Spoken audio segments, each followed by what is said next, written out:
Okay guys, balik ulit tayo. Lagi niyong tatandaan, kasi ang strategy natin, ang strategy ko na nabuo ay laging magsisimula tayo, lagi tayong maghihintay ng opening ng another 4 hours. Kuha. Bakit ko sinabing opening ng 4 hours? Kasi kung ikaw trader, maintindihan mo ko. Ngayon, ganito lang kasimple guys. Ang starting ng, kunyari nasa Philippine time ka, pag nag-open ng Asian session, mag-i-start yan ng 6, 7, 8, 9. Matatapos yung candle sa 9. Kaya tignan nyo dito. Natapos siya ng 9. Then,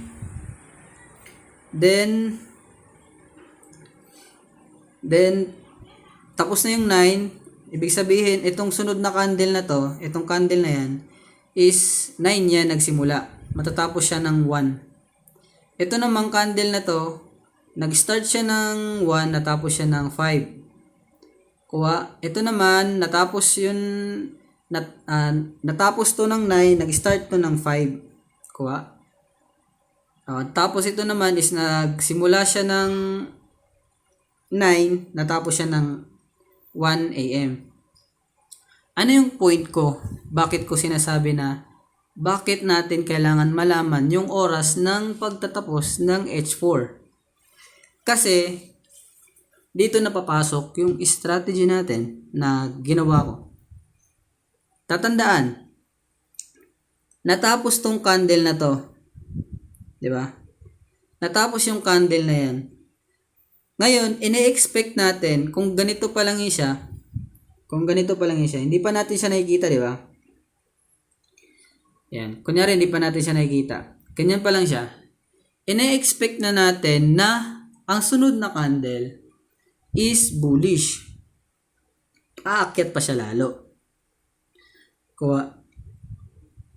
Ngayon, matatapos na yung H4. Kailangan nating tapusin yung H4. Eto, kailangan mag-close yan. At pagpasok nitong another H4 na to, kailangan makuha natin tong wick. Either dyan tayo mag-entry or above tayo dito mag-entry, yung SL natin nasa low lang ng wick. Mas malaki ang probability na manalo tayo kaysa matalo tayo. Ngayon, punta tayo sa actual market. Regarding kay Euro USD, okay? Ngayon,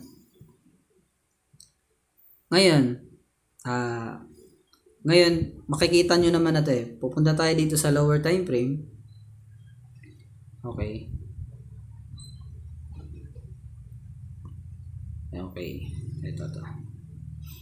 Puntahan na lang natin dito sa 15 minutes para medyo mas malinaw siya.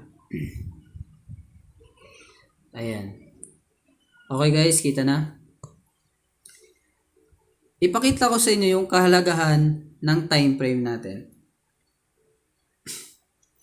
Dito tayo mag-base muna sa una. Itong candle na to. Nag-start to siya ng 9. Ito yan siya. Okay? Nag-start to siya ng 9. Dito siya nag-open. Umakyat ng konti. Then bumagsak. No? Ngayon, sabihin mo sa akin, sir, bakit ganito? Yung una niyang candle, bullish. Pero dapat magbabay tayo. Kuha. Magbabay dapat tayo, sir, di ba? Ngayon, dapat nagbay ka dyan, sir. Pero bakit ka nag-sell dito? Bakit wala kang entry ng buy? Kuha. Dahil meron tayo ditong imbalance. Meron tayong balance dyan. Lagi ang momentum ng day, kailangan niya munang bumaba bago siya umangat. So, ang ina-expect ko sa euro this time, itong araw na to, is bumaba muna siya, ikuha niya muna tong imbalance na to, bago tuloy ang umakyat. No? Ngayon, ayun yung expectation ko. Pero, hindi ko alam kung kailan siya bababa. Wala pa akong idea. Ngayon, nagkaroon na ako ng idea na bababa siya kasi nagpakita na yung criteria ko. Dito mo na masusubukan o mahahasa yung utak mo kung paano ka mag-memorize ng structure ng candle. No. Ang strategy natin is kailangan mo ma-memorize yung structure na meron dapat tayo. Simple lang naman yung structure natin eh. Kailangan lang natin bearish tong candle na to bago tayo mag-sell kung gusto natin mag-sell. Kung gusto mo namang mag-buy, kailangan bullish tong candle na to, kagaya to, bullish. So dapat nag-buy ka diyan. 'Di ba? Dapat nag-buy ka diyan. Pero 'yan, na-SL ka kasi bumaba. Ngayon, focus lang muna tayo sa strategy. Ito yung high ng H4. Ayan yung high ng H4. Ito naman yung low ng H4. Yung dati niyang low. Ito. Ito yan siya. Ito yung candle na yan. Ayan siya. Ngayon, pumasok na si H4. Itong bagong H4. Pumasok na si bagong H4. Ngayon, pumasok siya. Bumaba ng konti. Then, umangat. Ngayon, dito na natin dito ko na ipapakita sa inyo yung entry level. Kasi, alam natin, ina-expect natin na ang sunod na pasok ng H4, itong H4 na to, ina-expect natin babagsak siya. 'Di ba? Babagsak siya. Pero kailangan meron tayong makita na structure sa lower time frame na bababa talaga siya. Dito na papasok ang engulfing sell or engulfing buy. Simple lang yung engulfing buy, guys. Simple lang. Ganito lang siya, guys. Guhitan ko. Ganito lang siya. Hindi na natin papakomplikadohin. Kita mo yan? Engulfing buy yan. Kuha. Ganyan ang engulfing buy. Engulfing sell. Ganyan ang engulfing sell. Kapag engulfing buy naman, simple lang. Ganito lang na yung engulfing buy. Ganyan ang engulfing buy. Engulfing buy. Kuha. Engulfing sell, mas malaki yung red na pagbagsak. Engulfing buy, mas malaki yung na green na pag-akyat. Pero sa akin kasi naka white and black. Okay, alam na natin kung ano yung entry level na gusto nating makita. Ngayon, tanggalin ko. Ngayon, nasa 30 minutes time frame tayo. Kuha. Ngayon, ito kasi ganito pa lang yan siya. Diba, ganyan pa lang siya. So, ini-expect natin na pupunta dito yung market, magtatap dyan. Magtatap dito para bumagsak. Ngayon, ang entry level ko, madalas, 30 minutes and 15 minutes and 5 minutes. Ngayon, pumasok na si 1, ito na yon, pumasok na si 1, umangat, bumaba, nagtap na dyan. Umangat ng konti, then nagdrop. Then, kung titignan natin sa H4,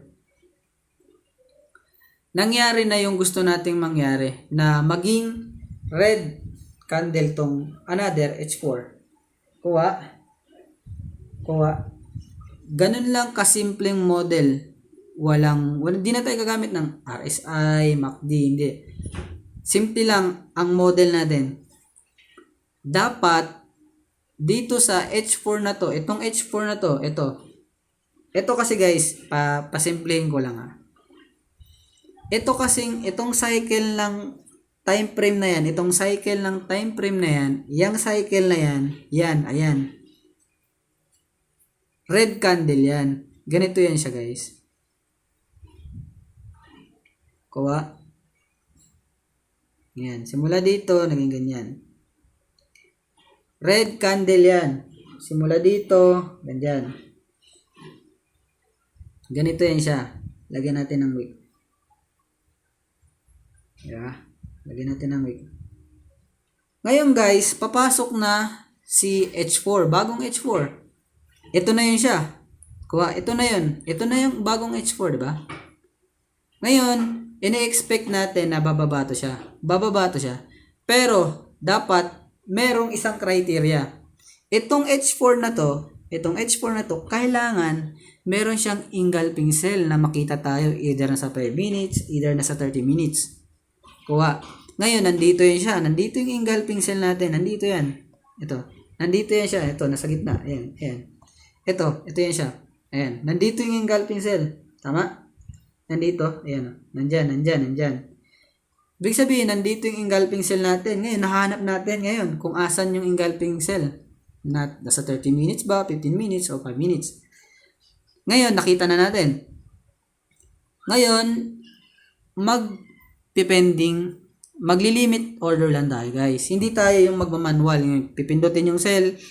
Kung nandun na yung mark, doon pa lang tayo mag-cell. Hindi. Naka-cell limit or by limit lang tayo. Para ma-maximize natin yung dapat entry natin at hindi tayo ma-FOMO. Ngayon yung market, 'di ba? Ganito, pumasok na 'yan siya, 'di ba? Bagong H4. Bumaba, umangat. Ngayon, nandito yung engulfing cell, tama ba? Nandito yung engulfing cell natin eh. 30 minutes. Umangat ng konti. Umangat. Then, sabay drop.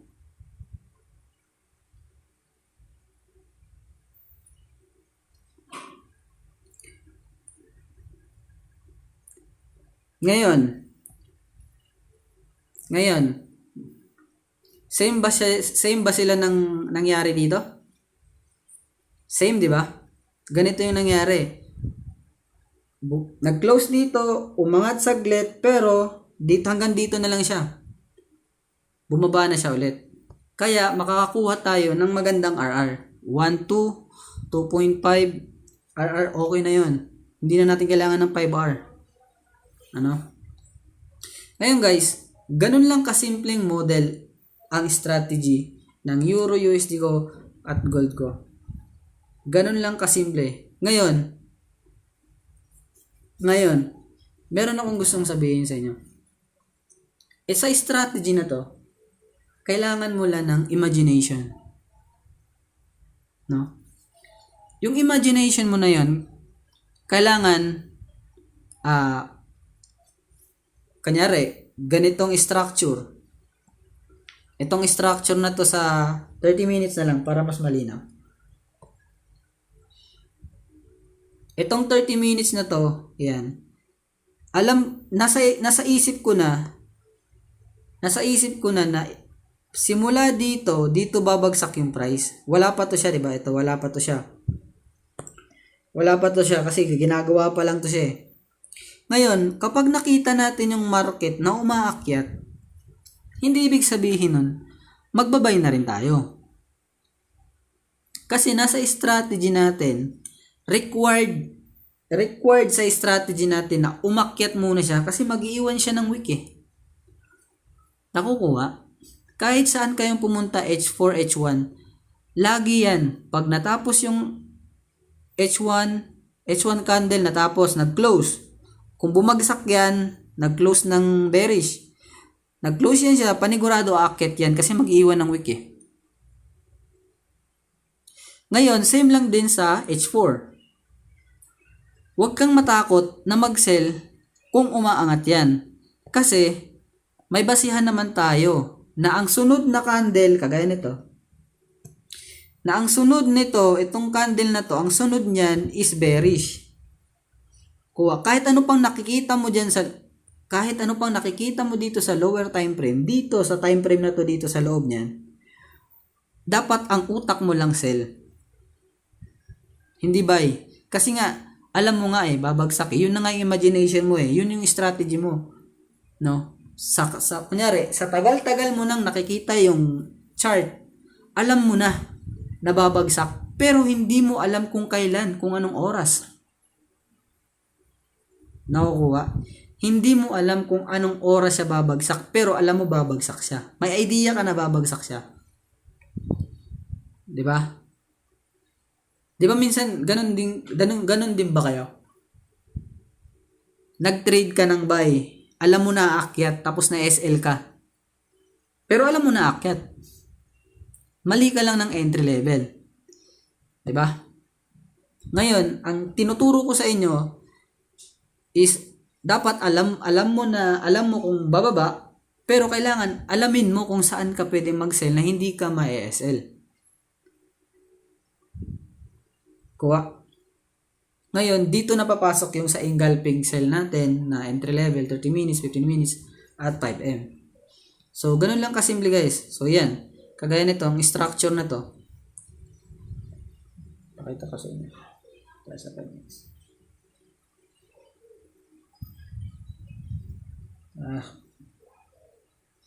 So, yan. Kita guys. Ito, H4 to Ayan, yan. H4 yan. Ito yan siya. Ayan yung time frame na yan. Naging ganyan yan siya. Tapos, pumasok tong candle na to. Ito na yan. Umakyat. Ito na yan. Tapos, natamaan niya yung engulfing cell. Dito yan. Then, bumagsak. Simple lang. Subukan nyo. Tignan nyo. Pero, hinihikayat ko kayo na mag-backtesting. I mean, hindi kayo mag-backtesting. Punta kayo mismo sa live. Obserbahan nyo. Ngayon, paano mo ba makikita yung ganitong, sir, ano bang gamit mong indicator para makita ko tong ganito? Multi-time frame. Ito kasi time, yan din yan siya, yan. Ito rin yan, yan sila, magkakaiba lang ng time frame. Ngayon, ito lang yan. Punta ka dito sa, ito. Tapos, hanapin mo yung ICT HTF. Ito. Hanapin mo to. Yan, ICT HTF. Yan yung ano ko. Yan yung indicator ko na ginagamit. Ganun lang kasimple guys. Ngayon, tatry ko na gumawa ng video na live para makita natin kung itatry ko na mag-record ng actual kasi ito nangyari na to hindi na natin mababalikan yan. Yan na yan siya. Wala na tayong magagawa dyan. So, sabi mo naman, pwede mo ba ipakita sa amin actual na nangyayari? Sige, susubukan natin yun.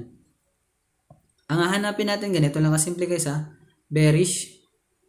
Then ang sunod na candle, kailangan makahanap tayo ng sell area para makuha natin yung 1:2, 1:3.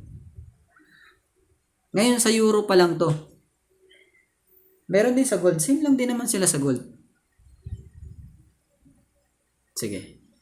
Yun lang guys. Gawa ulit ako ng another videos. Pero same strategy pa rin. Maririndi kayo sa ganitong strategy. Itong ganitong structure na to. Yan. Ganyan lang lagi yung magiging strategy natin. Ngayon, papakita ko to sa inyo. Next time. O mas maganda, gumawa ko ng video talaga niya. Na mismong live, then naka-record. Yun lang guys. Salamat.